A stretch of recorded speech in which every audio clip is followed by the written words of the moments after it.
তাহলে এই টপিকগুলো আমরা কভার করছি। আমাদেরকে আজকে এক্সট্রা যেটা করতে হবে সেটা হচ্ছে ভর শক্তির সম্পর্ক।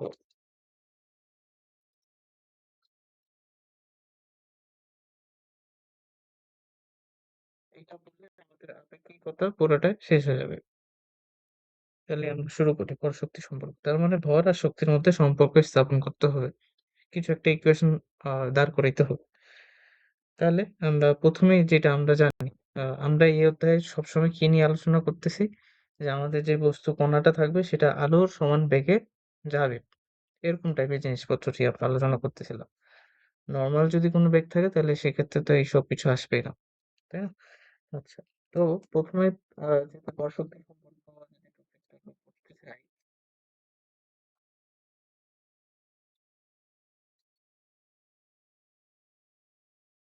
আমরা প্রথমে এখানে ওই যে আমরা ভর শক্তি ভর আর শক্তির মধ্যে সম্পর্ক আসলে এরকম একটা জিনিস আমরা অলরেডি জানি, বা একটা theory অলরেডি জানি। দেখি কাজ শক্তি ভর, সেটা আমাদেরকে ভর আর শক্তির মধ্যে ভর আর শক্তি exactly না, actually কাজ আর হচ্ছে শক্তির মধ্যে একটা সম্পর্ক রয়েছে না, ভর আর শক্তি। আচ্ছা, যাই হোক, এখান থেকে আর কি করতে হবে, কাজ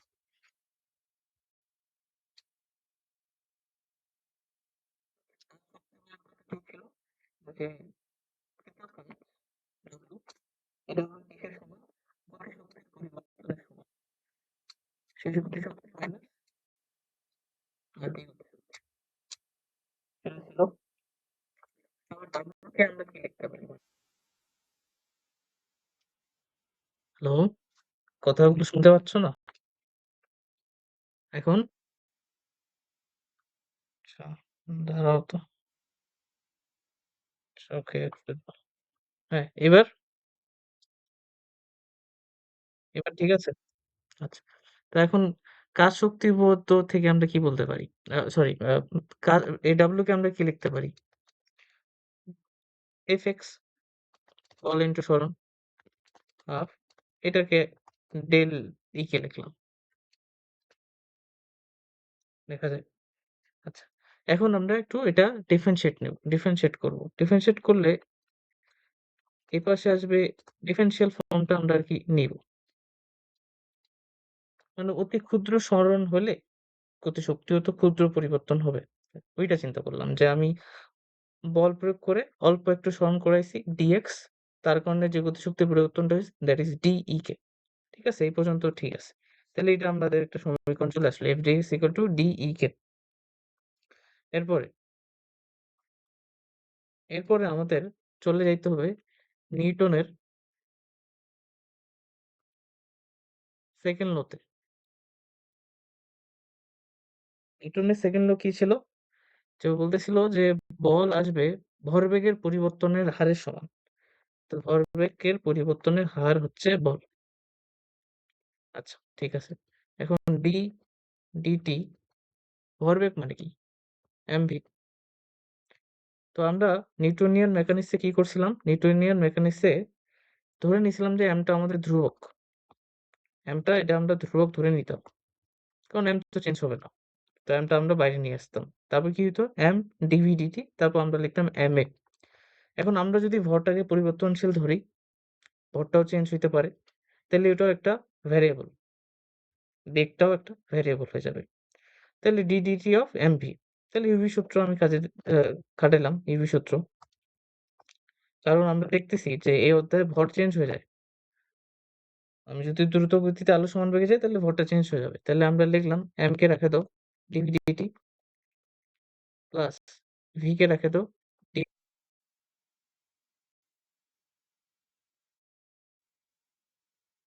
কে দাঁড়াও,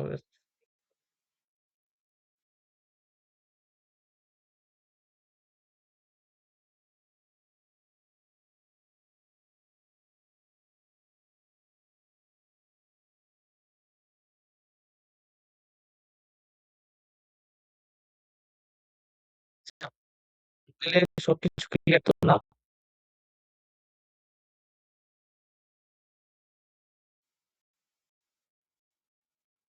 তো যেটা বলতেছিলাম, তাহলে আমরা এখানে m টাকে ভেরিয়েবল ধরবো, v টাকে ভেরিয়েবল ধরবো, ধরে ডিফারেনশিয়েট নরমাল ইউভি সূত্র ফেলছি।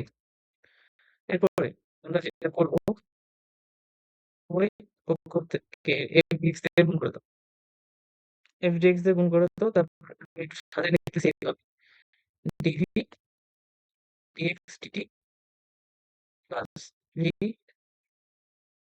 dm dx dt। দেখা যায় এইভাবে উভয় পক্ষকে dx দিয়ে গুণ করছি, বাম পাশে ডান পাশে থাকুক। dx dt সমান কি v, আমি কি সরণকে ডিফারেন্সিয়েট করলে বেগ পাবো, তাহলে mg dv। আর এখানে dx dt এটা সমান v আসবে, আর এখানে অলরেডি একটা v আছে, তাহলে কি হবে, v স্কয়ার সমান v স্কয়ার dm। ঠিক আছে, তাহলে এইটা আমরা একটা সমীকরণ পাইলাম, এই সমীকরণটা রাখি দিব, এটা আমাদের পরবর্তীতে কাজে দিবে। f dx সমান mb dv plus v square dm। আবার এই পাশে f dx সমান আমরা কি পাইছি, গতিশক্তির পরিবর্তনটা পাইছি, দুইটা কিন্তু একই জিনিস। তো এগুলো আমরা পরবর্তীতে মিলাবো।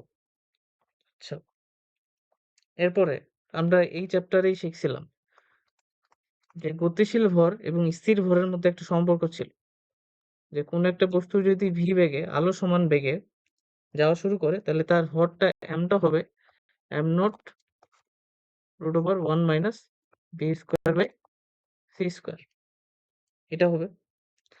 তো এখানে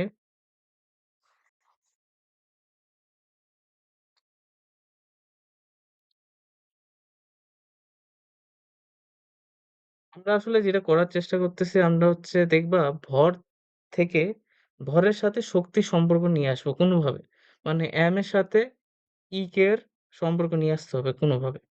সো সেটা করার জন্য যা করা লাগে সেটাই করতেছি। তো এরপর স্কোয়ার করে দাও, তাহলে m স্কোয়ার হবে m not square 1 minus p square c square. তারপর এটা যদি তুমি আর গুণ করে দাও, তাহলে m square minus m square v square c square m not square. c স্কোয়ারটা যদি বসাবো, তাহলে এটা আসবে m square c square minus m square t square m not square c square. যদি সাজাতে লিখি, তাহলে m square c square m square v square plus m not square c square, এটা আসলো m square c square equal two আসলো m square v square plus m not square c square. V কি, V হচ্ছে যে বেগে ও যাচ্ছে, মানে আলো সমান বেগে যেটা যাচ্ছে আর কি, এটা আমরা পাইলাম।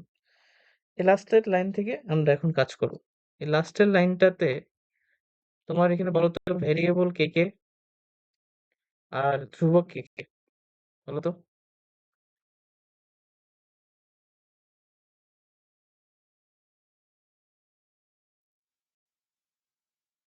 হুম, ভি ধ্রুবক আছে, ওকে। সি ধ্রুবক, হ্যাঁ সি ধ্রুবক। ভি টা তো চেঞ্জ করতে পারি, আমি পারি না? ভি তো এটা একদম কনস্ট্যান্ট যে হবে এরকম তো কোনো কথা না, ভি তো চেঞ্জ হতে পারে। এখানে যে দুটো জিনিস ধ্রুবক সেটা হচ্ছে এম নট আর সি।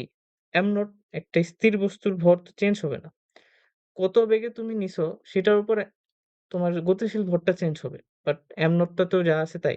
তাহলে এম নট স্থির, সি স্থির, বাকি ভ্যারিয়েবল এখানে এম আর ভি, মানে স্মল এম আর ভি। তাহলে আমরা small M R V K এখানে ভ্যারিয়েবল ধরে এটাকে ডিফারেন্সিয়েট করবো আর কি, পুরো রাশিটাকে ডিফারেন্সিয়েট করবো। ঠিক আছে, তো পুরো রাশিটাকে তুমি যদি ডিফারেন্সিয়েট করো, ডিফারেন্সিয়েশন তো তুমি পারো, কি হবে বলো তো। প্রথমে এখানে এম স্কোয়ার সি স্কোয়ার, তাহলে এটাকে যদি ডিফারেন্সিয়েট করি, তাহলে কিরকম হবে, সি স্কোয়ারটা সামনে আসবে, এম স্কোয়ারটাকে ডিফারেন্সিয়েট করলে টু এম, আর এখানে ডিএম আসবে। ঠিক আছে, তারপরে এখানে দেখো, এখানে আহ প্রথমে এম স্কোয়ারটা রাখি দিলাম, তাহলে ভি স্কোয়ারটা ডিফারেন্সিয়েট করলে টু ভি ডিভি, তা ভি স্কোয়ারটাকে রাখি দিলাম, এম স্কোয়ারটাকে ডিফারেন্সিয়েট করলে টু এম, হ্যাঁ, টু এম ডিএম। আর এইটা তো পুরোটা জিনিসটা ধ্রুবক, এটাকে ডিফারেন্সিয়েট করলে কি আসবে, জিরো। লেখো না লেখো, লিখলাম না যে লিখে দিলাম। আচ্ছা, বোথ সাইড থেকে তুমি দেখো, বোথ সাইড থেকে তুমি টু এমটা ভাগ করে দিতে পারো, এখান থেকেও টু এমটা নিয়ে থাকা, এখানে একটা টু এম আছে, এখানেও একটা টু এম আছে, 2m টা ভাগ করে দাও। ভাগ করে দিলে তুমি একটা জিনিস দেখতে পারবা, পরিচিত জিনিস চলে আসবে। আচ্ছা, তাহলে ভাগ করে দিই। তাহলে এখানে আসবে সি স্কোয়ার ডিএম, ঠিক আছে? আর এখানে কি আসবে? এখানে আসবে MV DV plus V square DM, এটা আসছে। এর আগের পেজে আমরা দেখো MV DV V square DM বের করছিলাম, সেটা কত পাইছিলাম? এফডিএক্স এর সমান। তাহলে আমরা বলতে পারি, আমি যদি ইকুয়েশনের নাম দিই, এটা যদি ইকুয়েশন দিই ১ আর ইকুয়েশন দিই এটা হচ্ছে ২, তাহলে ১ ও ২ হতে কি লেখা যায়? এটা আসলে ৩। এখানে আরেকটা দিই, দাঁড়াও। এটা হচ্ছে, এইটাকে ধরো ৩ দিয়ে দিই। ১, ২, ৩ থেকে দেখো কি লিখতে পারি। এইটা আগে লিখে নিই, দাঁড়াও। এফডিএক্স এইটা হচ্ছে সি স্কোয়ার ডিএম এর সমান। আবার এফডিএক্স টা কি? ডিই এর সমান। তাহলে আমাদের কিন্তু এই যে এম এর সাথে এর সম্পর্ক চলে আসছে। এটাই চাচ্ছিলাম আরকি। তাহলে এখন আমরা পরের লাইনে লিখব ডিই সমান সি স্কোয়ার ডিএম। আমরা অলমোস্ট আমাদের যে উদ্দেশ্য ছিল ওটাতে সফল হইছি। DE is equal to C square DM. এখন জাস্ট কি ডি গুলা সরাইতে হবে। কি করতে হবে? ইন্টিগ্রেশন করতে হবে। তাহলে এই যে এই পাশে একটা ইন্টিগ্রেশন নিব আর এখানে একটা ইন্টিগ্রেশন নিব। মানে পরের লাইনে আমরা ইন্টিগ্রেশন নিব।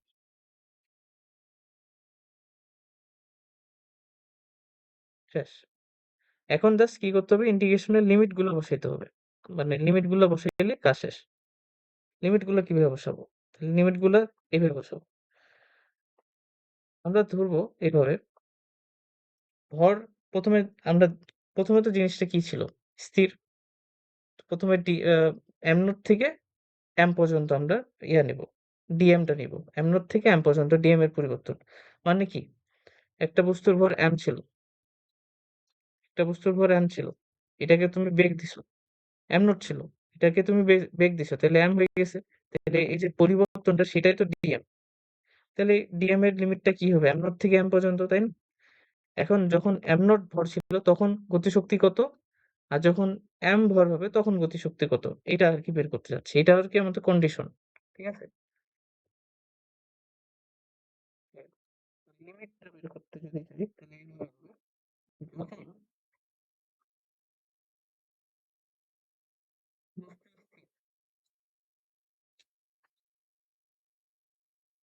বস্তু স্থির, ভর কি? এম নট, এবং বেগ তখন কত ছিল? যেহেতু বেগ স্থির, বেগ 0, তাহলে সেই সময় শক্তি কত? গতিশক্তি কত হবে? অতএব ই কে হাফ এম নট 0 স্কয়ার, তাহলে 0। আর বস্তু যখন ভি বেগে, তখন নাকি ভি বেগ দিছো আরকি। বস্তু গতিশীল।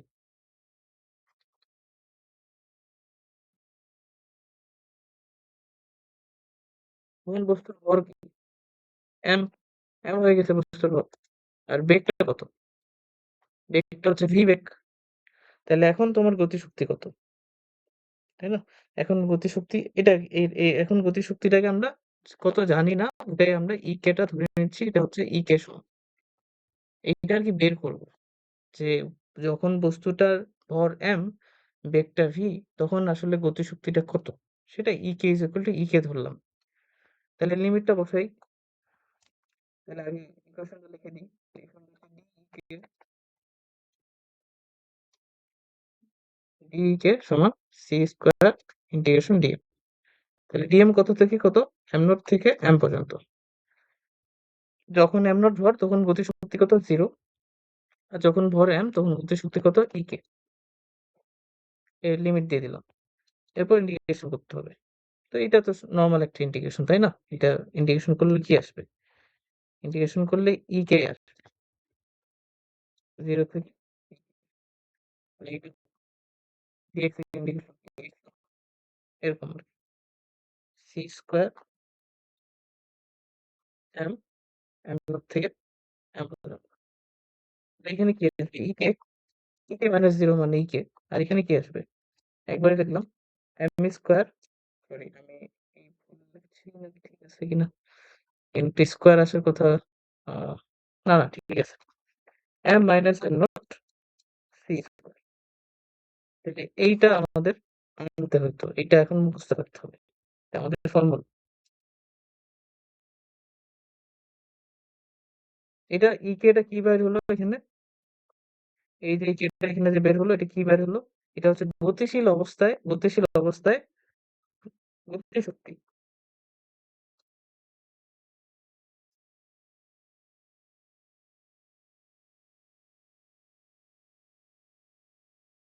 যখন বস্তুটা গতিটা হবে আলোর বেগের সমান, তখন তোমাকে কে, তোমাকে যদি বলে একটা বস্তু ভি ইকুয়াল টু কত, V equal to let's say তোমাকে বললো 10 ইন্টু 10⁻⁸ বেগে যাচ্ছে, যদিও এটা সম্ভব না, যাই হোক।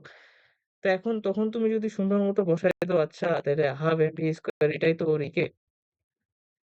তাহলে এটা ভুল হবে। তখন তোমাকে কি সূত্র ইউজ করতে হবে, এই যে এই সূত্রটা ইউজ করতে হবে, কারণ তখন গতিশক্তিটা মেজার করবো আমরা এইভাবে, ওভাবে মেজার করলে আসবে না, সঠিকটা আসবে না। বুঝতে পারছো?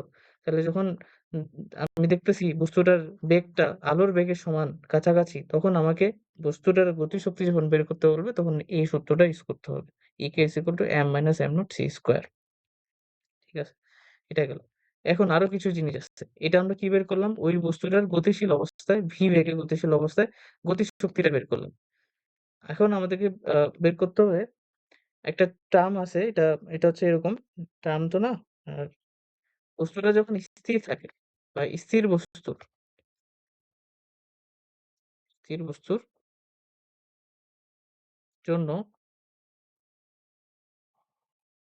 স্থিতিশক্তি,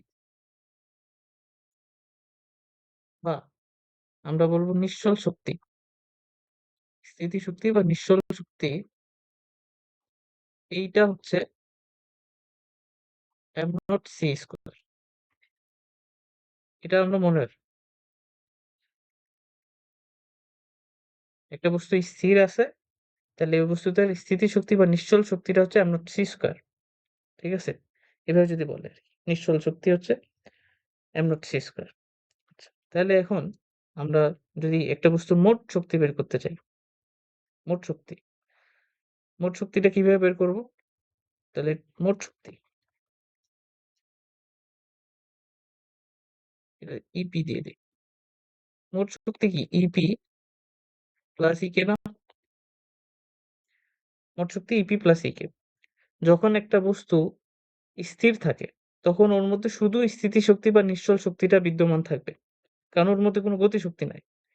যখনই ও চলতে শুরু করবে, তখন ওর স্থিতিশক্তির সাথে আরেকটা শক্তি অ্যাড হবে, সেটা হচ্ছে কি গতিশক্তিটা, এবং সে দুটো মিলে টোটাল শক্তি আসবে। তাহলে মোট শক্তিটাকে যদি দ্বারা প্রকাশ করি, তাহলে স্থিতিশক্তি হচ্ছে এম নট সি স্কোয়ার, আর টা আমরা কত বের করলাম, টা আমরা বের করলাম এই যে এটা, M minus M not C square. তাহলে আমাদের মোট শক্তিটা কি আসতেছে, M C square equal to এটাই আর কি। তাহলে এইটা যেটা বের হলো লাস্টের লাইনে, এই যে এটা, গতকালই দিন, এই যে এটা হচ্ছে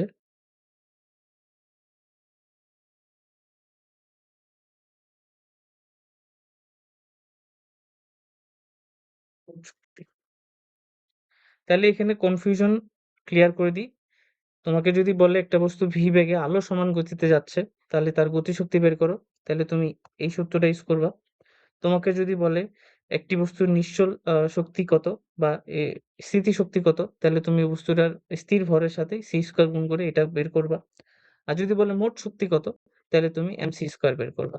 এখানে বুঝতে পারতেছো, এমটা তোমার কি গতিশীল অবস্থায় ভর, এটা এম নট না, ঠিক আছে? এটা এম সি স্কোয়ার।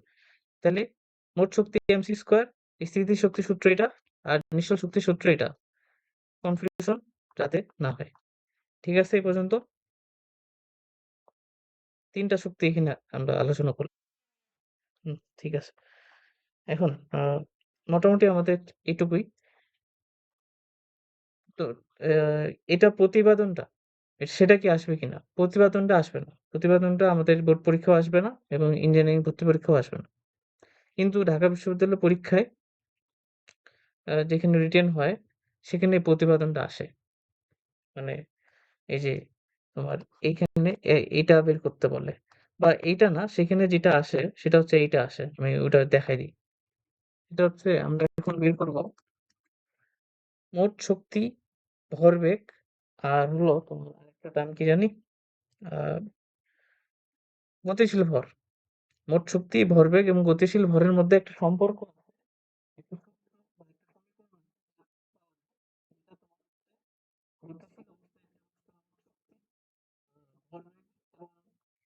আরেকটা হচ্ছে, দাঁড়াও, E square equal two E square, হ্যাঁ, E স্কয়ার C স্কয়ার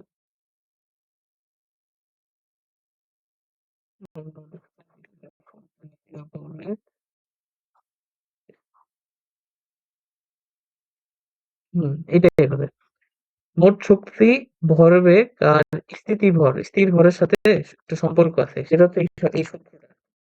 এটা এখন প্রতিপাদন করবো আরকি। ঠিক আছে? এবং এটা হয়তো আসে। সহজ আরকি। কি বের করতে হবে? মোট শক্তি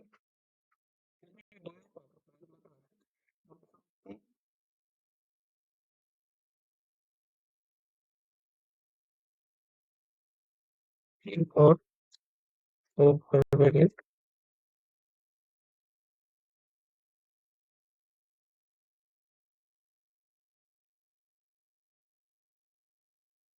সম্পর্ক। আমি এগুলো আরকি এপ্লাই করবো। কিছু করবো না। m equal to m naught root over 1 minus v square by c square। এটা সূত্র জানি। এরপরে একটু আগে আমরা বললাম, একটু আগে বললাম সেটা হচ্ছে E, মোট শক্তি। মোট শক্তি E হচ্ছে m c square। ঠিক আছে? যদি E এর সাথে আমার একটা সম্পর্ক রয়েছে, তাহলে আমরা ওটা এক্সচেঞ্জ করে দিই। তাহলে এটা হবে m naught root over 1 minus v square c square into c square। এটা আসলো, এটা হলো, এটা হলো। এটা কি ভরবেগ? মোট শক্তির সাথে স্থির ভরের সম্পর্ক আনছি। ভরবেগটা এবার নিয়ে কাজ করব। ভরবেগ। তাহলে ভরবেগটা কিভাবে লিখতে পারি? ভরবেগটা T, গতিশীল অবস্থায় ভরবেগ কিন্তু। T equal তাহলে mg, গতিশীল অবস্থায় ভর ইনটু বেগ। আবার m equal to কি লেখা যায়? m naught root over 1 minus v square c square into T, v। ঠিক আছে? into P। তো আমরা এটা simplify করি।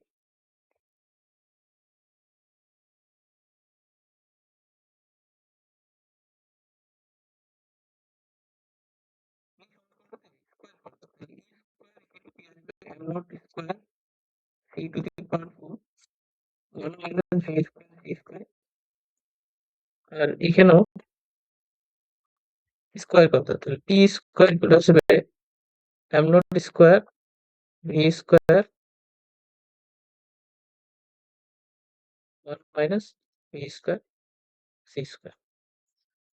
আচ্ছা, এই পর্যন্ত হইল। টি স্কয়ার বের করলাম, এটা বের করলাম। আচ্ছা,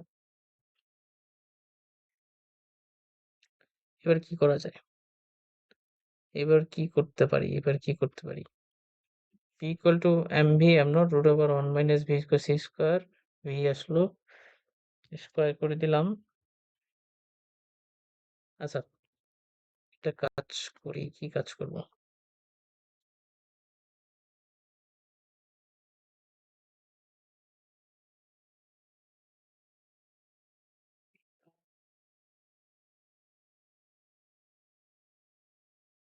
উম পি স্কয়ার সি স্কয়ার, ওখানে আমাদের এটা লাগবে। আচ্ছা, এখানে এই পাশে সি স্কয়ার দিয়ে গুণ করে দাও। M not square V square C square C square দিয়ে গুণ করে দিলাম। ঠিক আছে? সি স্কয়ার দ্বারা ও এটা ১ নং লুপ, এটা ২ নং লুপ। ১ থেকে ২ বিয়োগ করো। তাহলে কি পাবা? P square minus P square x square. ১ থেকে যদি ২ বিয়োগ করি তাহলে সেটা কত আসবে? সেটা দেখো এই জিনিসটা তো কমন নেওয়া যাচ্ছে। হুম, সি স্কয়ার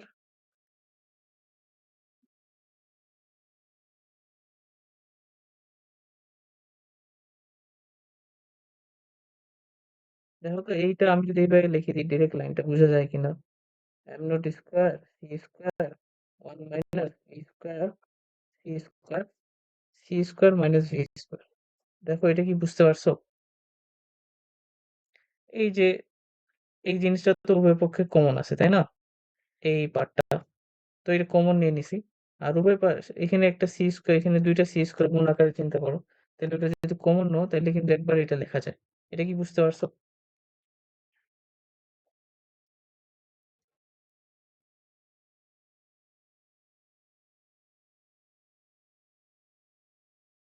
পাইছো?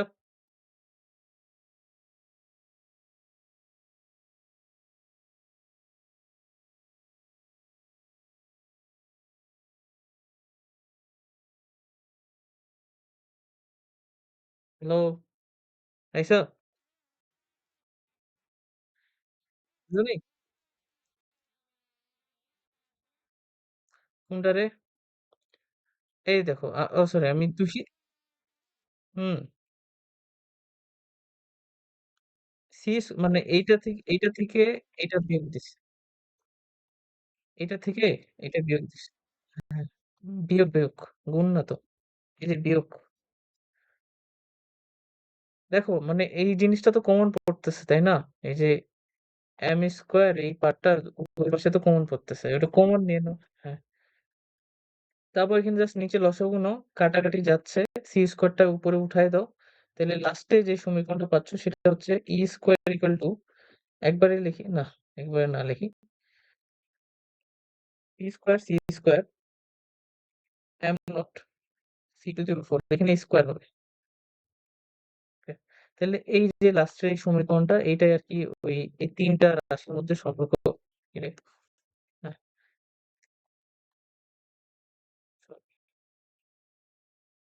এই ৩ টা রাশির মধ্যে সম্পর্ক নিয়ে তৈরি করতেছে এইটা। এবার যদি ভালো করে লিখি তাহলে এটা জিনিসটা হচ্ছে এরকম করে।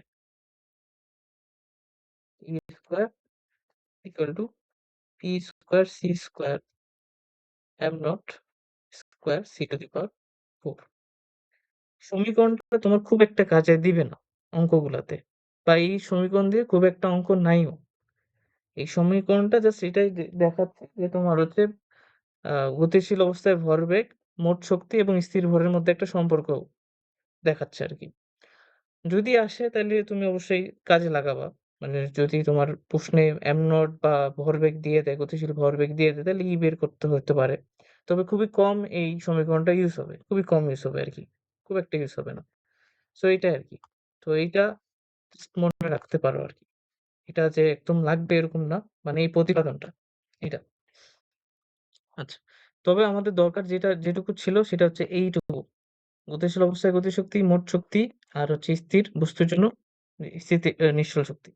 আচ্ছা একটা জিনিস বলো, ধরো আমি তোমাকে বললাম ভি হচ্ছে আ ভি হলো একটু আগেও তো বললাম এটা, তাও আরেকবার বলি, রিপিট করতেছি।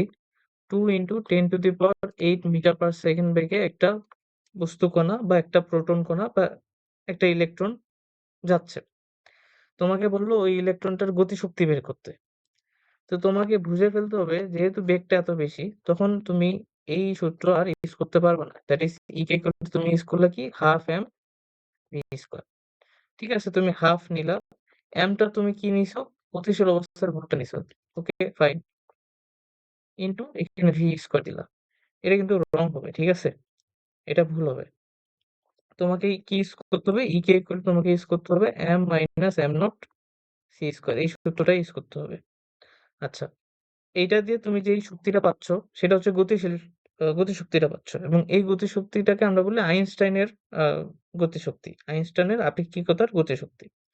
কিন্তু তোমাকে যদি বলতো নিউটনিয়ান গতিশক্তি কত বের করো, তাহলে তুমি যেটা করতা, তুমি জাস্ট এখানে লিখতা half M not V square. M নটটা কি? ওর স্থির ভর, ইলেকট্রনটার বা কণাটার ভর। আর ভিটা কি? যে ভেক্টর দেওয়া থাকবে। এরকম একটা অঙ্ক আমরা সামনে দেখব। তো আগে বলে ফেললাম। এটা কাটি দিই।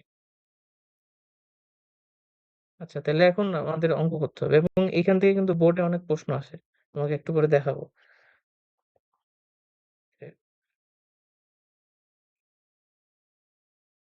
আচ্ছা, দেখো তো এই অঙ্কটা পারবা কিনা। একটি প্রোটনের তোমার স্থির অবস্থায় শক্তি কত এটা চাইছে। 0.9 সি বেগে গতিশীল অবস্থায় গতিশক্তি কত এটা চাইছে। 0.9 সি অবস্থায় 0.9 সি বেগে আর কি মোট শক্তি কত সেটা চাইছে। মোট শক্তির কত শতাংশ স্থিতিশক্তি এবং কত শতাংশ সরি আমি দুইবার লিখছি, একটা হবে গতিশক্তি হবে। পারবা? সহজ একটা অঙ্ক। এক নম্বরটা কি হবে? স্থিতিশক্তি। তাহলে ই পি কি হবে? স্থিতিশক্তি এম নট সি স্কোয়ার। ঠিক আছে? এম নটটা কি হবে? প্রোটনের ভর। প্রোটনের ভর কত? 1.67 into 10 to the power minus 31 KG. আর আলোর বেগ তো তুমি জানো। এটার এককটা কিসে আসবে? জুলে। তারপর কি বলছে? গতিশক্তি কত? গতিশক্তির জন্য সূত্র ইউজ করতে হবে এখানে E কে equal to m minus m naught C square. m কত হবে? m নট পুরো বার 1 মাইনাস C square minus m naught C square. V জানো, সি জানো, ভিটা বলে দিচ্ছি 0.96, সো এটা বের হয়ে যাবে। তারপর বলছি কি মোট শক্তি কত। মোট শক্তিটা কি হবে? ই ইকুয়াল টু কি হবে? M C square. এমটা কি? M not root over 1 minus V square C square into C square. M নটটা কি? এম নটটা হচ্ছে এই যেটা প্রোটনের ভর যেটা 31 কেজি। মোট শক্তির কত শতাংশ স্থিতিশক্তি, কত শতাংশ গতিশক্তি? এটা তো সহজ। তোমাকে যদি বলে ইয়া কত, কত শতাংশ স্থিতিশক্তি, তুমি উপরে কি রাখবা? ইপি রাখবা, নিচে কি রাখবা? মোট শক্তিটা রাখবা ইন্টু 100%। মোট কত শতাংশ গতিশক্তি, উপরে কে রাখবা, নিচে ইন্টু 100%। অ্যান্সার গুলো বের হয়ে যাবে। ঠিক আছে?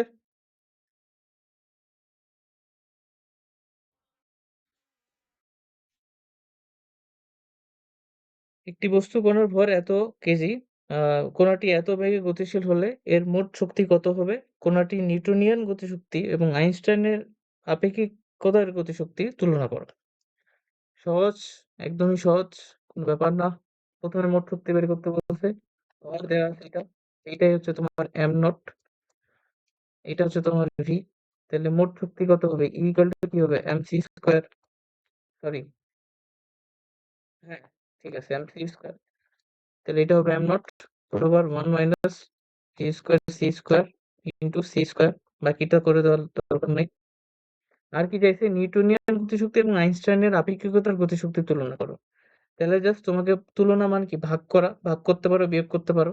তো আমি যদি ভাগ করি তাহলে উপরে রাখতে হবে নিউটনিয়ান গতিশক্তি আর নিচে রাখতে হবে কি? আইনস্টাইনের আপেক্ষিকতার গতিশক্তি। ধরো এটাকে আমি বললাম এন, এটাকে আমি বললাম এ। তো নিউটনিয়ান গতিশক্তিটা সিম্পলি বের হবে half M not V square দিয়ে। ভি আর এম নটের পরিচয় তোমাকে বললাম। আর আইনস্টাইনের গতিশক্তিটা কি হবে? সিম্পলি হবে M minus M not C square. এটা করলে যেটা অ্যান্সার আসবে ওটাই উত্তর। ঠিক আছে?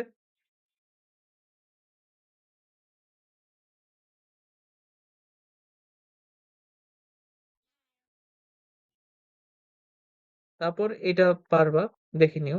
সি বাই রুট টু বেগে গতিশীল কোনো কণার ভরবেগ চাইছে, গতিশক্তি চাইছে, মোট শক্তি চাইছে। গতিশক্তি হলে ওই সূত্রটা, মোট শক্তি হলে এম সি স্কোয়ার। আর ভরবেগ, ভরবেগ হলে M into three M naught 1 minus V square C square into V into V. এটাই ভরবেগ। ভরবেগ যখন বের করবা এটা আসলে গতিশীল ভরবেগটা চাইছে তোমার কাছে। আচ্ছা, কি আচ্ছা তাহলে এই আরকি মোটামুটি এটাই। আরো কিছু তো ছিল। আচ্ছা এটা বোধহয় এক্সট্রা চলে আসছে। এই অঙ্কটা দেখো। বলছে একটা ইলেকট্রনের বেগকে এত থেকে এততে আনতে কি পরিমাণ কাজ করতে হবে?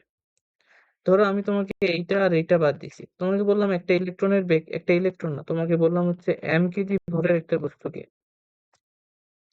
হ্যাঁ? m কেজি ভরের একটা বস্তুর বেগ হচ্ছে তোমার ৩ মিটার পার সেকেন্ড থেকে যদি আমি ৫ মিটার পার সেকেন্ড নিয়ে আসতে চাই, তাহলে কি পরিমাণ কাজ করতে হবে বলো তো? সেটা কিভাবে হবে?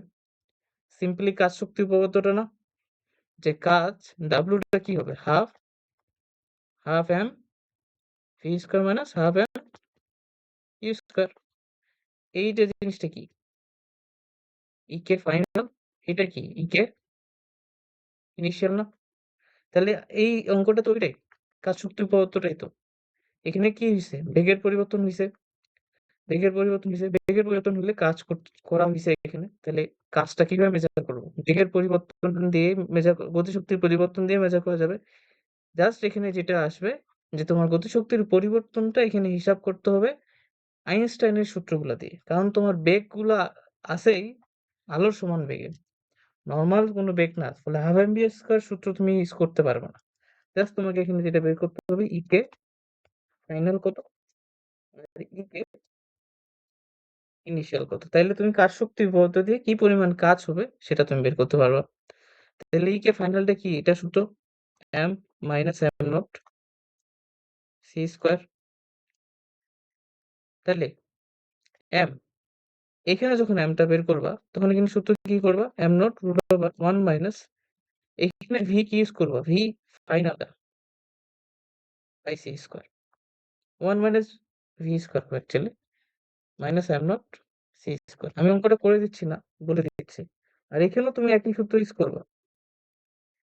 জাস্ট এখানে যখন এমটা বের করবা, এই এম আর এই এম তো সেম না কিন্তু, হ্যাঁ? ইকে ফাইনাল যখন বেগ এটা, ইকে ইনিশিয়াল যখন বেগ এটা। তো তখন তুমি এটা বেগ ইউজ করবা 1 minus V initial square C square minus তাহলে তোমার ডাব্লু কি আসবে?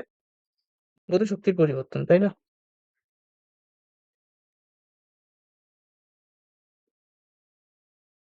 দেখো বুঝছো? বুঝছো কি? তোমার কোথায় চেঞ্জ আসবে? এইখানে আর এখানে।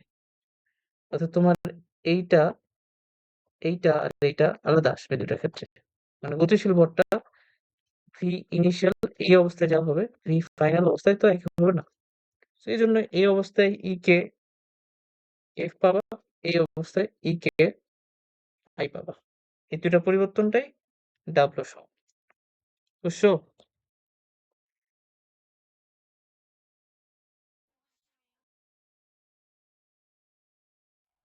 আচ্ছা। এখানে দেখো, এখানে আমি বোর্ডের প্রশ্নগুলো দেখাইলাম খালি। জাস্ট দেখানোর জন্য আমি এগুলা আনছি।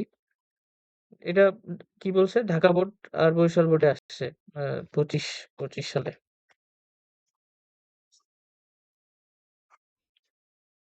আচ্ছা, দেখো এখানে কি বলছে যে ৩৫ বছর বয়সী একজন নভোচারী ৬০০ কেজি ভরের একটি মহাকাশযানে এত বেগে যাচ্ছে গেল।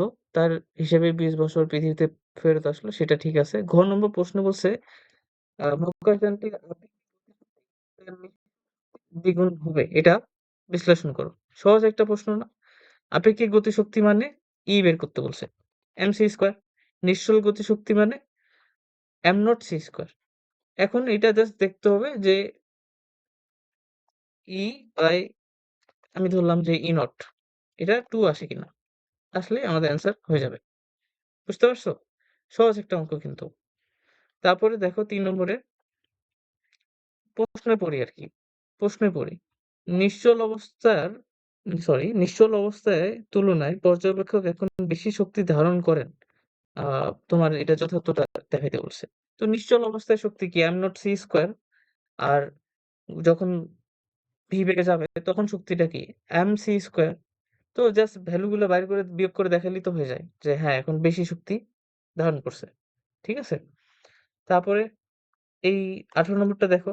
উদ্দীপকে বের করার জন্য সব ইনফরমেশন এখানে থাকবে। ঠিক আছে? মোটামুটি থাকবে। তোমায় জাস্ট বের করতে পারলেই হলো। আচ্ছা। তারপর হলো কি বলছে? উদ্দীপকে কোন ইলেকট্রনের আপেক্ষিক গতিশক্তি বেশি হবে? আপেক্ষিক গতিশক্তি কোনটা হবে বেশি? সেটা বের করতে বলছে। আপেক্ষিক গতিশক্তির সূত্র আমরা জানি m - m0 c²। এখন m - m0 c², m আর m0 এগুলো নিশ্চয়ই এখানে প্রশ্নে দেয়া থাকবে। এগুলো একটু খুঁজে বের করতে হবে। তো সেম ভাবে এটাও দেখো, এগুলো সব সহজ প্রশ্ন এবং এগুলো ৪ মার্কের জন্য আসছে, ৩ মার্কের জন্য আসছে। খুবই সহজ এবং অনেকবারই আসছে। প্রতিবারই আসতেছে। ২৫ সালে আসছে ২ টা। ২৫ সালে এই টপিক থেকে অনেক প্রশ্ন আসছে।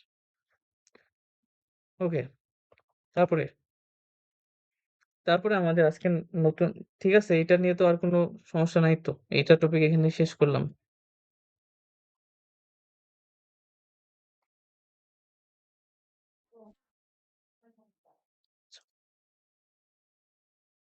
এখন আমাদের পড়তে হবে, আ আমাদের মোটামুটি আপেক্ষিকতা তত্ত্ব রিলেটেড ম্যাথ গুলো করা শেষ। এখন আমাদের মূলত এই চ্যাপ্টারের ২য় যে অংশটা, মানে আলো নিয়ে যে অংশটাতে আমরা আলোচনা করব। আলোর শক্তি, আলোর হচ্ছে ক্ষমতা, তীব্রতা, আলো নিয়ে যে কয়েকটা সমীকরণ আছে ওইগুলা নিয়ে কাজ করতে হবে। তো ১ম কথা বলো, তোমার জানার মতে আলো কি কণা নাকি তরঙ্গ?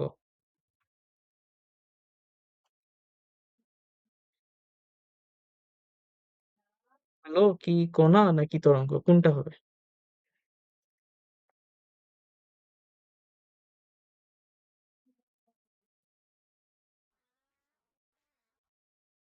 আলো কণা, ওকে।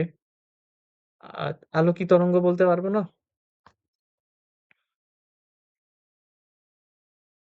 ও তো আলোক বিজ্ঞানে তো আলোকে তরঙ্গ হিসেবে ট্রিট করলাম।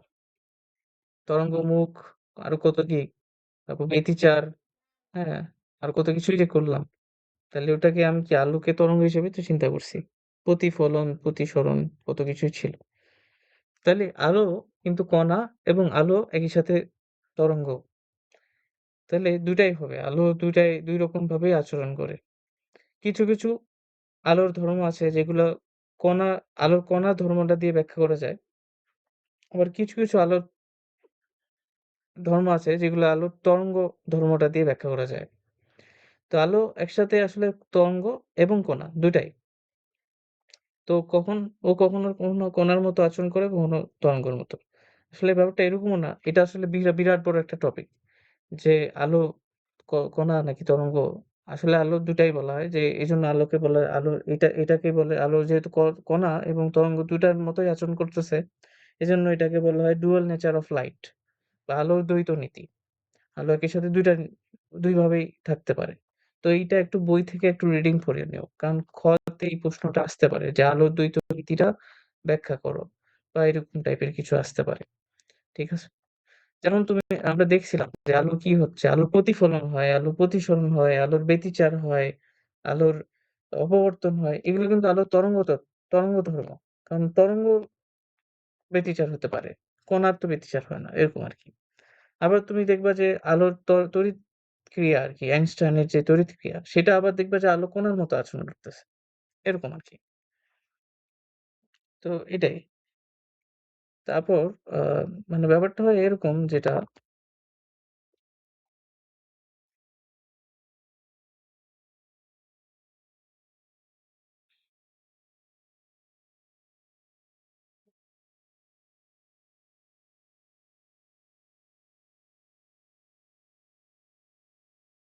তাহলে এখানে আমি দেখালাম যে এখানে কি হচ্ছে? আলোর প্রতিফলন হয়। প্রতিফলন। আচ্ছা। আমরা যদি আলোটাকে একটা কণা হিসেবে ট্রিট করি, একটা কণা বলতে কি আলোটাকে আমরা মনে করতেছি যে আলোটা আসলে একটা কণা। মানে একটা কণার মতো।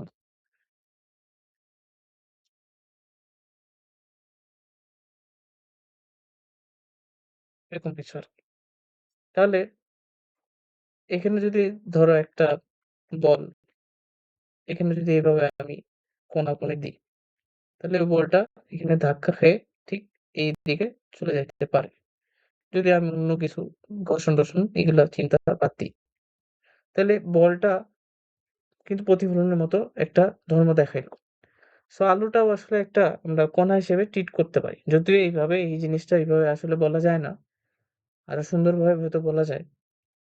বাট আলু কিন্তু একটা কণা হিসেবেও থাকতে পারে। তারপর তুমি দেখছিলা যে আমরা ওই ভৌত আলোক বিজ্ঞান চ্যাপ্টারে দেখছিলাম যে আলুটা ট্রাভেল করে কিভাবে? ট্রাভেল করে না,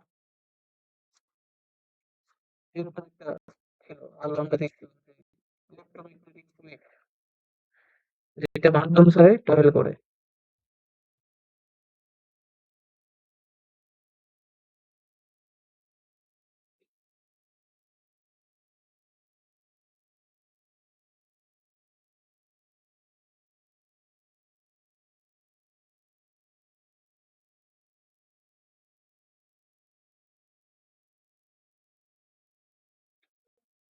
এই আরকি। তো আলো আসলে আলোটাকে তুমি যদি কণা হিসেবে ট্রিট করো, মনে করো যে আলোটা আসলে বায়ু কণাগুলোর মতো। এখন বায়ু কণাগুলোতে বা মনে করো যে আলো হচ্ছে ওই তুমি একটা দড়ির কথা চিন্তা করো। দড়ির মধ্যে অনেকগুলো কণা আছে, তাই না? দড়ি তো একটা বস্তু। তো ওখানে অনেকগুলো কণা আছে। তো যখন দড়িতে তুমি ঢেউ দাও, তখন শক্তিটা কি হয়? ট্রান্সফার হয়। তোমার যেই শক্তিটা তুমি দিছো তরঙ্গে, তরঙ্গে আমরা দেখছি শক্তি ট্রান্সফার হয়। তো ব্যাপারটা ওভাবে চিন্তা করো যে আলোতে এরকম একটা কিছু কণা আছে। ধরে নিচ্ছি যে আলো আসলে অনেকগুলো কণার সমন্বয়ে গঠিত। যেই কণাগুলো আন্দোলিত হয়ে শক্তিটাকে ট্রান্সফার করে। ঠিক আছে? এভাবে আপাতত চিন্তা করো।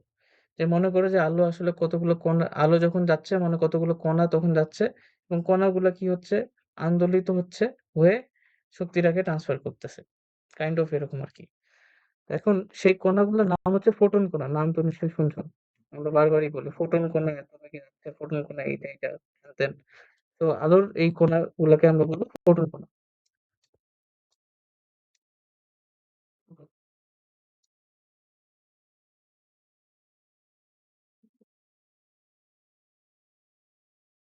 আর আলোর যে এই আলো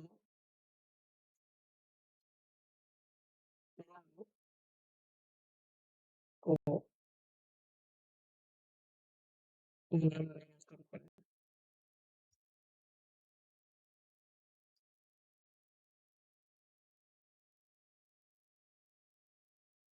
এটাকে বলবো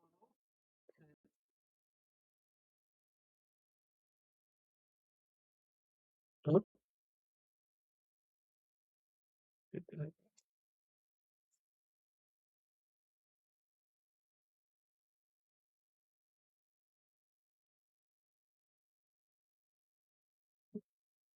আচ্ছা। এখন আমি তো এখানে খুবই কি বললাম না, ঝাপসা ভাবে বললাম আরকি জাস্ট একটা ধারণা দেওয়ার জন্য। এটা আর সুন্দরভাবে হয়তো ব্যাখ্যা করা যায়, আর সুন্দরভাবে হয়তো বলা যায়। একটু বইটা খুললেও জাস্ট থিওরি পার্টটা একটু পড়ে নিবো আরকি। জাস্ট আইডিয়া দেওয়ার চেষ্টা করলাম এবং আমরা দেখছি কি আলোকে যদি আমরা একটা তরঙ্গ হিসেবে চিন্তা করি, তাহলে আলোটা এভাবে ট্রাভেল করে, এইভাবে ট্রাভেল করে। ইলেক্ট্রোম্যাগনেটিক ওয়েভ যেভাবে ট্রাভেল করে ওভাবে। যেটা পুরা ব্যাখ্যা আমরা দেখছি কিভাবে হয়। মানে মাধ্যম ছাড়া কিভাবে যায় আরকি দেখছিলাম আমরা। কিন্তু আমরা যদি আলোটাকে অ্যাজ এ কণা ট্রিট করি, অ্যাজ এ পার্টিকেল তাহলে সে কিভাবে ট্রাভেল করে? সে ট্রাভেল করে অনেকগুলা কণার প্যাকেট রূপে। তুমি এটা বোধহয় পড়ছো আমাদের কেমিস্ট্রির ওই যে কি জানি চ্যাপ্টার নাম গুণগত রসায়নে এটা একটু ছিল না? যে প্যাকেট রূপে আলো ট্রাভেল করে পড়ছো কি? ওই যে কি বলে প্লাঙ্ক প্যাকেট বলে যে এরকম টাইপের কিছু টার্ম ছিল। প্লাঙ্ক প্যাকেট টাইপের। রিডিং করছো? বইটাতে কিন্তু লেখা ছিল। হাজারী স্যারের বইয়ে লেখা আছে ওখানে। তো এই আরকি। মানে আমরা যদি আলোটাকে কণা হিসেবে ট্রিট করি, তাহলে আলোটা আসলে দেখবো যে আলোটা কতগুলো কণার প্যাকেট রূপে ট্রাভেল করতেছে। কিরকম করে? ১ম এ আগে আরেকটা জিনিস বুঝতে হবে, আলোটাকে যখন কণা হিসেবে ট্রিট করতেছো, তখন এর একটা ধর্ম আছে। সেটাকে বলা হচ্ছে quantum theory of light. Quantum theory of light. যদি আমি আলোটাকে এজ এ কণা ধরি, পার্টিকেল ধরি, তাহলে কোয়ান্টাম থিওরি অফ লাইট। সেটা কিরকম? সেটা হচ্ছে ধরো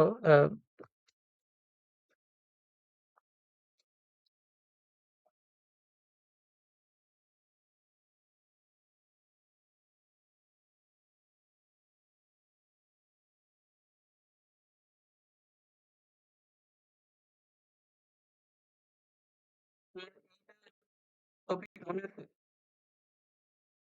যে অনেক কোয়ান্টাইজেশন কি বলে এটাকে? আধান আর কি, ইংরেজিতে। এটা কি ছিল বলো তো? সেকেন্ড চ্যাপ্টারে ছিল আমাদের। সেকেন্ড চ্যাপ্টার না, আমি চলতরিতে বলছিলাম। আধানের কোয়ান্টাইজেশন মানে কি? মনে আছে?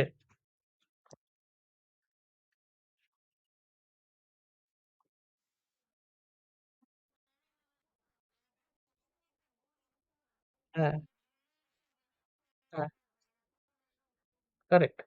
মানে আধানটা কি হবে? ইলেকট্রনের যে আধানটা আছে সেটার সরল গুণিতক হবে। তাই না? এরকম ছিল। ইলেকট্রনের যে চার্জ সেটার সরল গুণিতক আকারে আধানগুলো থাকতে হবে। এভাবে মানে এরকম ভাবে ছিল আরকি। মানে এই এটার ভিতরে পূর্ণ সংখ্যা। এটা ছিল আধানের কোয়ান্টাইজেশন আরকি। ঠিক না? যে তোমার আধানগুলো এইভাবে থাকবে না। ধরো আমি একটা আধান বললাম 3.7 কুলম্ব ধরলাম। তো ওইটাকে যদি আমি 1.60 9.1 into 10 to the power minus কি সরি আমি কি বলতেছি 1.602 into 10 to the power minus 19 coulomb দিয়ে ভাগ করি, তাহলে ওটা একটা পূর্ণ সংখ্যা আসতে হবে। যদি না আসে তাহলে ওই আধানের এক্সিস্টেন্স নাই। এটা ছিল আধানের কোয়ান্টাইজেশন। তাহলে সিমিলার একটা জিনিস হচ্ছে কোয়ান্টাম থিওরি অফ লাইট। সেটা কি বলতেছে যে লাইটের যে কণাগুলো আছে সেগুলো সরল গুণিতক হবে আরকি। মানে সেগুলো ভগ্নাংশ আকারে থাকবে না। মানে ধরো এই যে এরকম করে একটা কণা, এটা একটা পার্টিকেল, এটা একটা পার্টিকেল, এটা একটা পার্টিকেল, এরকম করে পার্টিকেলটা ট্রাভেল হইছে। তাহলে এটা ধরলাম ১ নম্বর পার্টিকেল, এটা ২ নম্বর, এটা ৩ নম্বর, এটা ৪ নম্বর, এটা n নম্বর আরকি পার্টিকেল। ট্রাভেল হবে, ট্রাভেল হবে। ঠিক আছে? তো এগুলা ভগ্নাংশ আকারে থাকবে না। মানে পার্টিকেলটা এরকম থাকবে না যে 1.5 টাইপের অর্ধেক, এরকম না। এই জিনিসটাকে আমরা বলতেছি যে quantum a theory of light, যে কোয়ান্টাম থিওরি লাইট। মানে আলোর যে পূর্ণ সংখ্যায়, মানে পূর্ণ সংখ্যায় হচ্ছে আ কি থাকবে, কণাগুলো এক্সিস্ট করবে আরকি পূর্ণ সংখ্যায়। ঠিক আছে? মানে আধানের সংখ্যা হবে পূর্ণ সংখ্যা। আধান তো না, ফোটনের সংখ্যা।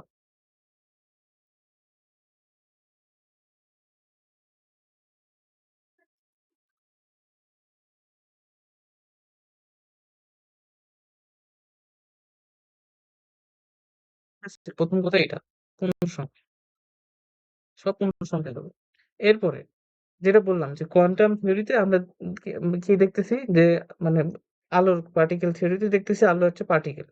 তো এই পার্টিকেল গুলা কি হবে, একটা করে ট্রাভেল করবে না। মানে অনেকগুলো পার্টিকেল একগুচ্ছ ভাবে গুচ্ছবদ্ধ হবে, মানে একটা প্যাকেট তৈরি করবে আরকি। যে প্যাকেটের মধ্যে অনেকগুলো পার্টিকেল থাকবে। মানে আলোর কণা। সেই কণাগুলো এভাবে প্যাকেট আকারে নিরবিচ্ছিন্নভাবে চারপাশে ছড়ায় যাবে। এভাবে চিন্তা করতেছি আরকি। মানে যদি কণা হিসেবে ট্রিট করি। মানে এভাবে বলা হচ্ছে। যদিও এটা আসলে কি বলে? খুবই আরকি উপরাউপরি বলতেছি। হয়তো আরো এখানে ডিটেইলস আছে আরকি। জাস্ট বলার জন্য। মানে হচ্ছে ধরো আমাদের কাছে যদি এটা একটা বাল্ব থাকে, ধরো এই চারপাশ থেকে যদি আলো ছড়ায় যায়, আমরা দেখছি যে ইলেক্ট্রোম্যাগনেটিক থিওরিতে কিভাবে যায়। সেই থিওরি অনুযায়ী আমরা দেখছি যে ওই যে একটা ওয়েভ তৈরি করে এভাবে যায়। কিন্তু আমরা যদি তৈরি করি, মানে আলোটাকে এজ এ কণা ট্রিট করি, তাহলে দেখবো যে কি করবে, অনেকগুলো পার্টিকেল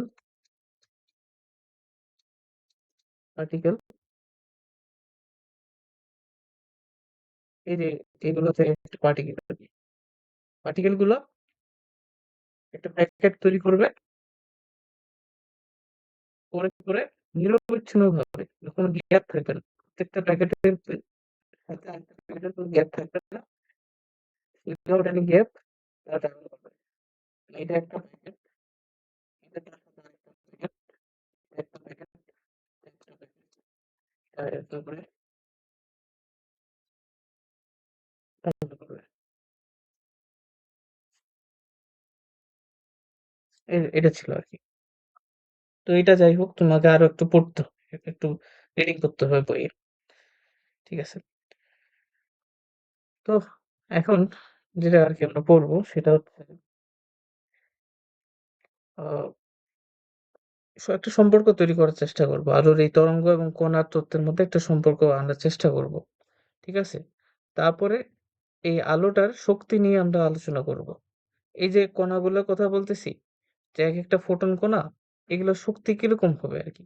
এরা কতটুকু শক্তি নিবে বা কতটুকু শক্তি আল্টিমেটলি তো এটা একটা শক্তিকে ট্রাভেল করতেছে। তো এই শক্তির ভ্যালুটা কত সেটা বের করতে যাচ্ছি আরকি। Amount of energy per particle কি পরিমাণ ধারণ করে আছে সেটা বের করব। ঠিক আছে? তো আমরা যদি আলোটাকে অ্যাজ এ তরঙ্গ হিসেবে চিন্তা করি, তো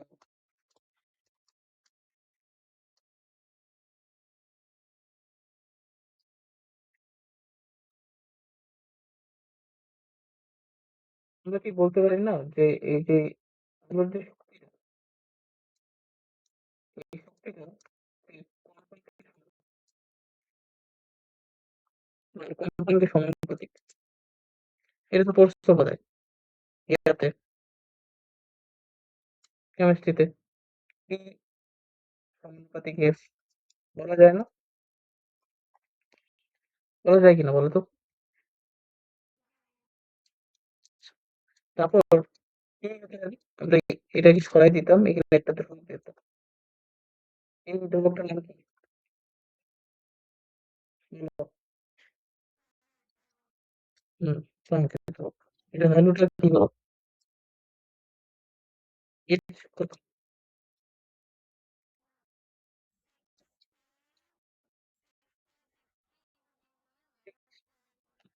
হ্যাঁ, ঠিক আছে। X থেকে হবে। এককটা কি?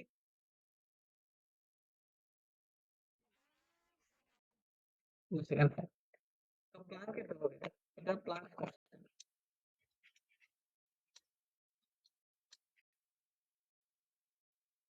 তাহলে H এর এককটা আমরা এখান থেকে বের করি। H এককটা কি লিখতে পারি? E বাই E এর একক জুল, F এর একক পার সেকেন্ড, জুল সেকেন্ড। আচ্ছা, প্লাঙ্কের ধ্রুবক তাহলে যদি বলে প্লাঙ্কের ধ্রুবক কাকে বলে? তোমাকে বলবো প্লাঙ্কের ধ্রুবক কি? তুমি যদি বলো প্লাঙ্কের ধ্রুবক হলো 6.626 into 10 to the power -34 -34 joule second. এটা কিন্তু হবে না। তাহলে কিন্তু তোমার উত্তরটা হইল না। তুমি কিভাবে বলবা? তুমি বলবা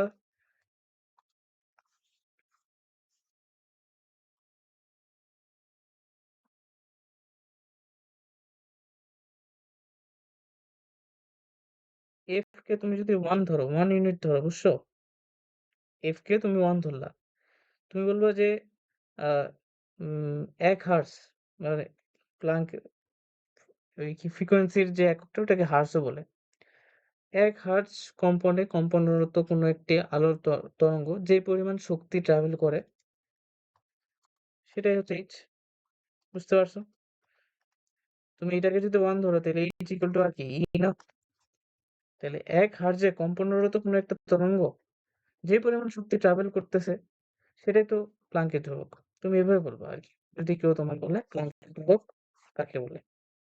যার ভ্যালু তুমি তারপর বলবে যার ভ্যালু হলো 6.626 into 10 to the power -34 joule. ঠিক আছে? এভাবে বলবা। আচ্ছা, এটা গেল। তাহলে আমরা এখানে আসলে কি মেজার করে ফেললাম? শক্তিটা মেজার করে ফেললাম। এখন এই শক্তিটা এই যে ইটা বের হলো, এই ইটা হলো একটা কণার জন্য। একটি ফোটন কণার। একটি ফোটন কণার শক্তি। একটি ফোটন কণার শক্তি সেটা হলো E ইকুয়াল টু H এর। এখন আমাদের ফোটন কণা তো অনেকগুলো হয়।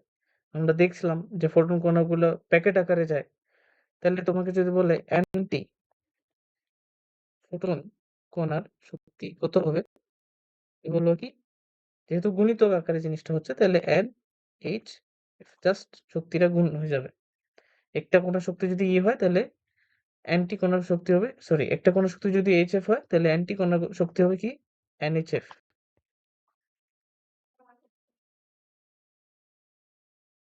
এরপর এইটাকে আমরা আরেকটু টুইক করতে পারি বা আরেকটু সুন্দর অন্য কিছু নিয়ে আসতে পারি। যেমন আমরা লিখতে পারি E ইকুয়াল টু, তাহলে NHF মানে শক্তির আমরা দেখলাম যে NHF। N টা কি? নাম্বার অফ ফোটন কণা। ঠিক আছে? আচ্ছা, F টা কি লিখতে পারি? C বাই ল্যামডা লেখা যায় না? F টাকে লেখা যায়। কারণ কি? C equal to F lambda. এই ল্যামডাটা কি? ওই আলোটা যে তরঙ্গ সৃষ্টি করছে সেটার তরঙ্গ দৈর্ঘ্য আরকি। ঠিক আছে? আচ্ছা, এটাই আরকি। তাহলে এইটা আমাদের একটা সূত্র বাইর হলো। এটা মনে রাখতে হবে। যদিও এটা আগের সূত্র আমাদের মনে আছে। n এমনি E ইকুয়াল টু hc ভাগ ল্যামডা এটা আমরা জানি। কিন্তু n টা নতুন আসলে। n টা কি? নাম্বার অফ ফোটন কণা। কতগুলো ফোটন কণা আসছে আরকি। ঠিক আছে? আচ্ছা, এই প্রশ্নটা তুমি পারবা কিনা বলো তো? এটার উত্তর দিতে? হ্যাঁ?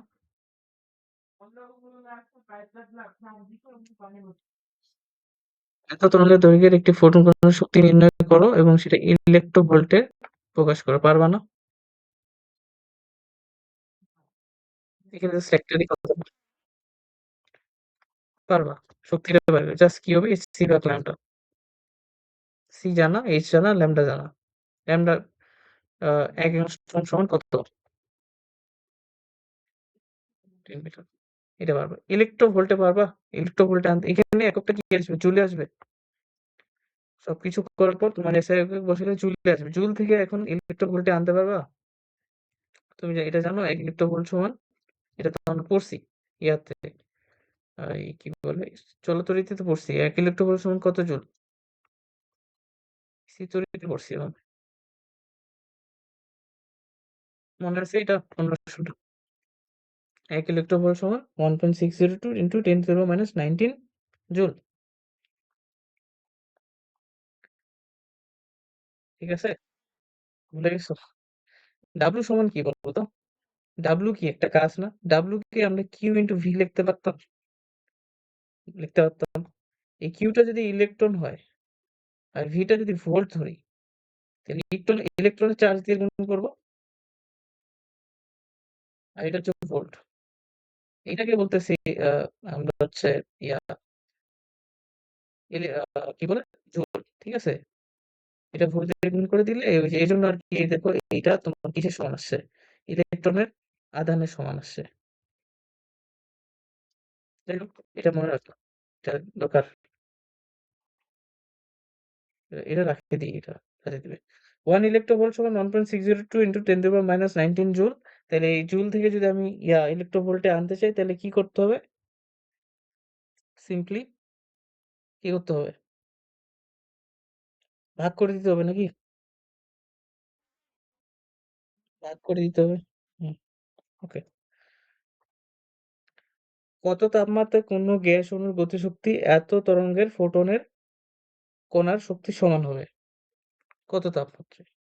তো এত তরঙ্গের কণার গতিশক্তি তরঙ্গের ফোটনের কোন শক্তি কি হবে? সেটা হচ্ছে hc ভাগ ল্যামডা।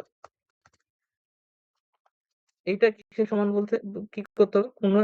কত তাপমাত্রায় কোনো গ্যাসের অণুর গতিশক্তি? তো গ্যাসের অণুর গতিশক্তির সূত্রটা কি? হাফ কেটি নাকি? Half Katie. এখান থেকে টিটা বের করবো। কে এর ভ্যালু জানা আছে তো?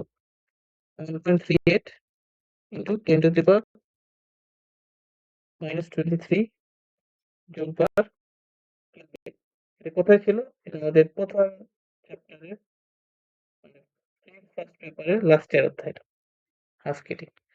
আচ্ছা, তারপর এটা বলো, এটা কিভাবে করবো? আচ্ছা, হাফ কেটি কেন লিখছিলাম? 3/2 কেটি হবে তো।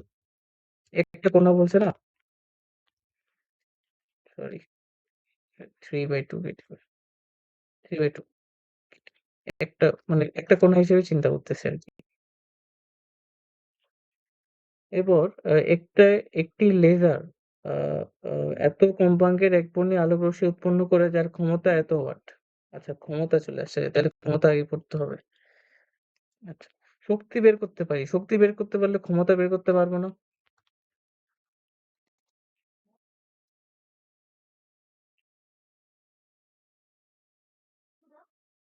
বলো তো? ক্ষমতা মানে কি?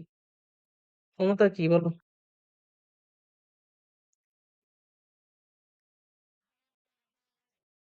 আচ্ছা, এটা কেমন কথা বললে তুমি? ট্রান্সলেশন করতে বলিনি। ক্ষমতা আচ্ছা পাওয়ার। পাওয়ার মানে কি? ইকুয়েশন দিয়ে বলো। কাজ শক্তি কাজ শক্তি অধ্যায়টাতে কি বলছে? পাওয়ার মানে কি শক্তি প্রবাহের হার কি? হার না?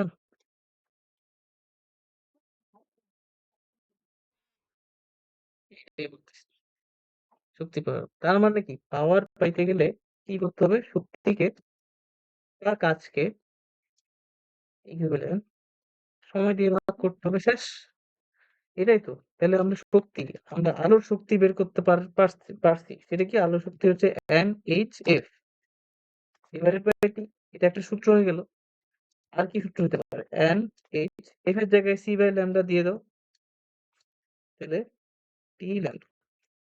F এর জায়গায় C বাই ল্যামডা দিয়ে দিস। তাহলে এগুলো একটা সূত্র আমি বলতে পারি না। এগুলো সূত্র কি মনে রাখা দরকার আছে? না। দরকার কি? বা তোমার মাথায় থাকলে পাওয়ার মানে হচ্ছে E বাই T। E আমি বের করতে পারি, আমি পাওয়ার বের করতে পারবো। এরকম আরকি। বা তুমি যদি সূত্রটা ডিরেক্ট মনে রাখো, মানে এখানে সূত্রটা মনে রাখার আসলে কিছুই নেই। কারণ তোমার মেইন জিনিসটা মনে রাখতে হবে এই যে এইটা। বাকি তুমি বের করতে পারবে।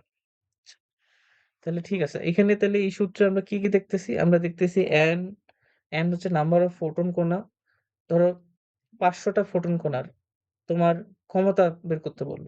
যে ৫০০ টা ফোটন কণার ক্ষমতা কত? মানে কি ৫০০ টা ফোটন কণা ধরো আমি বললাম যে ৫ সেকেন্ডে কি পরিমাণ শক্তি ট্রাভেল করবে। তাহলে তুমি ৫০০ টা ফোটন কণার শক্তি বের করবা। তারপর ৫ দিয়ে ভাগ করে দিবা। তাহলে ক্ষমতার পাই গেলাম। এরকম করে। বা তোমাকে বলল যে এরকম যে কতগুলা ফোটন কণা দরকার এতটুকু ক্ষমতা তৈরি করার জন্য। মানে এতটুকু ক্ষমতার তরঙ্গ তৈরি করার জন্য। হ্যাঁ, হাবিজাবি টাইপের। তাহলে তুমি এইভাবে রিলেট করে তোমাকে কিন্তু এগুলা আসতে পারে। তো এগুলো এরকম টাইপেরই প্রশ্ন হচ্ছে এখানে দেখতে পারো। ক্ষমতার একক কি?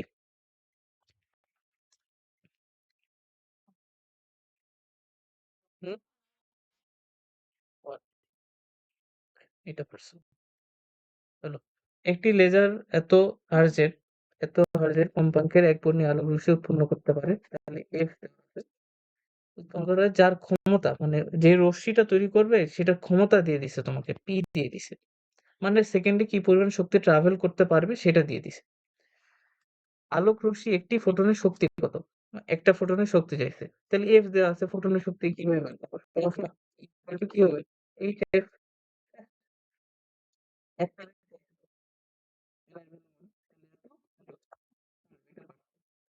২ নম্বর থেকে গড়ে প্রতি সেকেন্ডে কত ফোটন কণা নির্গত হয়? নাম্বার অফ এন মানে ফোটন কণার সংখ্যা জানতে চাইছে। তাহলে আমাদের কি দেওয়া আছে? ক্ষমতা দেওয়া আছে। কত ক্ষমতা মানে কি পরিমাণ শক্তি ট্রাভেল হচ্ছে সেটা দেওয়া আছে। মানে পার সেকেন্ডে। তাহলে আমরা সূত্র ইউজ করে দিই। P ইকুয়াল টু কি হবে? এটা লিখো NHF বাই T প্রতি সেকেন্ডে কত তাহলে T এর ভ্যালু এখানে সেকেন্ড ১ সেকেন্ড বসাইতে হবে। তাহলে T এর ভ্যালু তুমি বসাবে ১ সেকেন্ড। T এর ভ্যালু বসাবে তুমি হচ্ছে 2 into 10 to the power minus 3 bar F এর ভ্যালু জানো N এর ভ্যালু বের করতে হবে। তার মানে ঠিক আছে। আচ্ছা, এরপরে এখানে আরেকটা টপিক চলে আসে সেটা হচ্ছে তীব্রতা।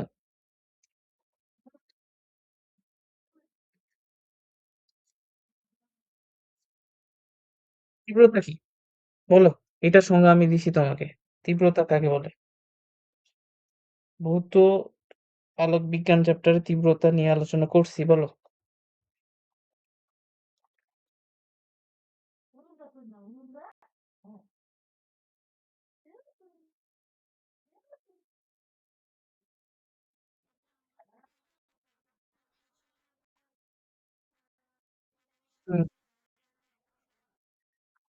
হইতেছে বলো, ট্রাই করো।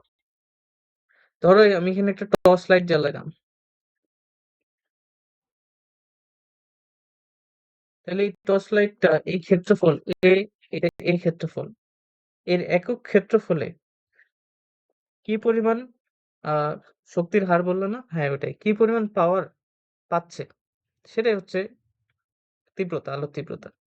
ঠিক আছে, অর্থাৎ একক ক্ষেত্রফলে পাওয়ার, একক ক্ষেত্রফলে পাওয়ারটাই হচ্ছে তীব্রতা।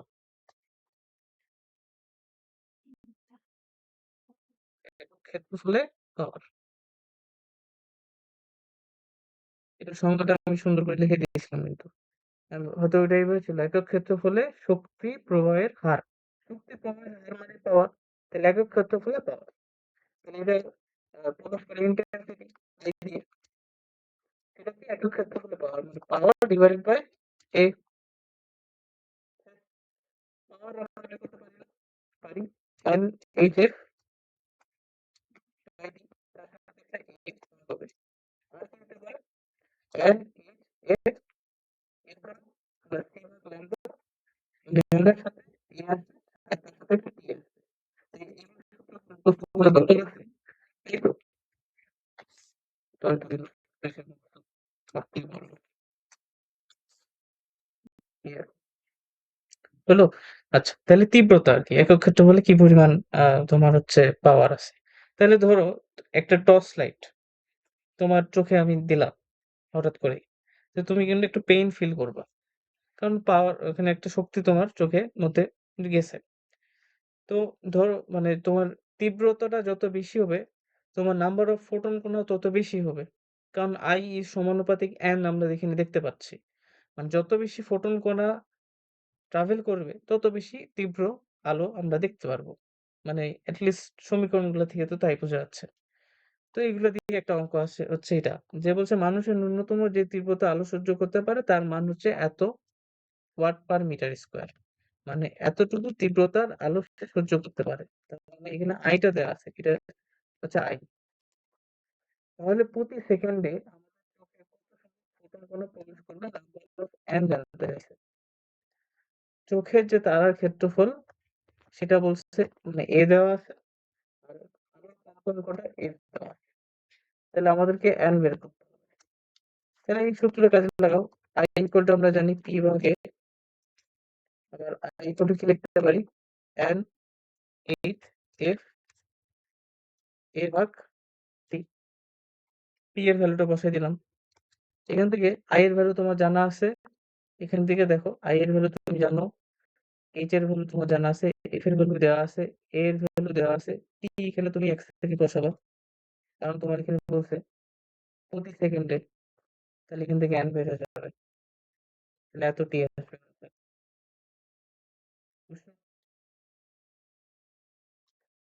তারপরে দেখো কি বলছে, ভূপৃষ্ঠে পৌঁছানো সূর্যালোকের শক্তির ফ্লাক্স এত, আচ্ছা তীব্রতার একক হচ্ছে পাওয়ার বাই এরিয়া, তাহলে তীব্রতার একক কি, metre watt per metre square. ঠিক আছে?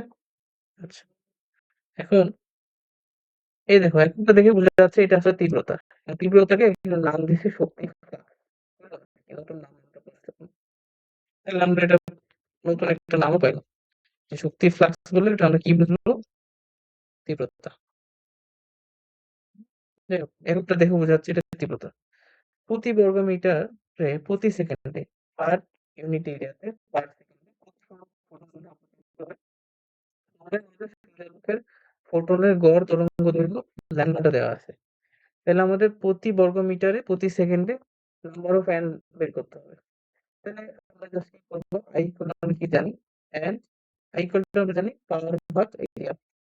ঠিক আছে, আবার পাওয়ার কি জানি, এন এইট এফ ভাগ এরিয়া, আবার কি জানি এন এইচ সি ভাগ, আচ্ছা আমি একটু ভুল করলাম, এটি হবে নাম্বার এ, তারপর এখানে টি বসাবো 1 সেকেন্ড, এ বসাবো কত 1 মিটার স্কয়ার।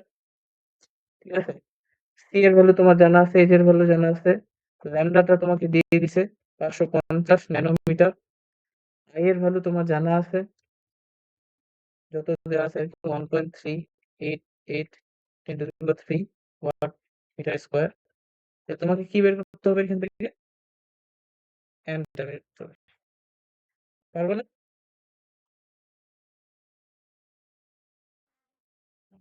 ঠিক আছে।